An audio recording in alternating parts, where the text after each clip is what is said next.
Hey, it's Patty Sokol, and I'm back with another do-it-yourself project. I've already figured out the shape of the card that I'm going to make, so I'm cutting it into different sizes, and I'm going to use something that I created on the Scan and Cut. I used their font on the machine and spelled out what I wanted to say, and voila, I have a very personalized message, and it makes the person receiving the card feel so special. And to create the background, I decided to do something different. I'm using pastel sticks from General Pencil, which I rub on, and then I use a wet wipe to kind of smudge them and give a little dreamy look. But pastels will continue to spread unless you seal them, and rather than using a spray fixative, I used matte medium on my jelly plate and rolled out the matte medium and then pressed the card down, and then I'm going to just let the matte medium seal it when it dries. And while the medium was still wet, I used the layer of the coordinations paper to glue it on top where I wanted it, and it's kind of two steps in one. And then just I use the brayer to press it down really well.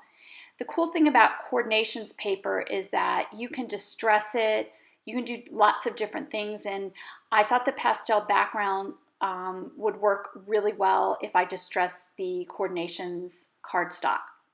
Then the person I'm giving the card to was turning 46, and I have these great numbered stamps, and I'm using them as one of the elements on this collaged card. And I'm using Hero Art's mid-tone shadow inks, so it gives a more muted look, which I thought went with the style and look of the card. And it's super easy to do. You can use whatever stamps that you have on hand. I wanted to distress the entire card and unify it, so I'm taking distress inks and a applicator and going around the edges and kind of aging the look of the card, adding a little bit of distress, and just working around the edges. I start on the outside so that it blends a little bit better.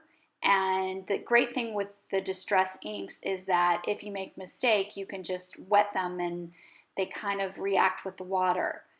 So the card that has the personalized message that I cut out on the Scan and Cut, adhering it with some double stick tape and placing it along the bottom. And I did this after I did the distressed inks because it's white and I didn't want to smudge the white card. And then to add some final details, I'm using a Faber-Castell big brush pen and outlining the edge for further definition. And I'm really liking washi tape lately, so I'm getting quite a collection. I'm a bit of an art supply addict. I don't know if you are as well.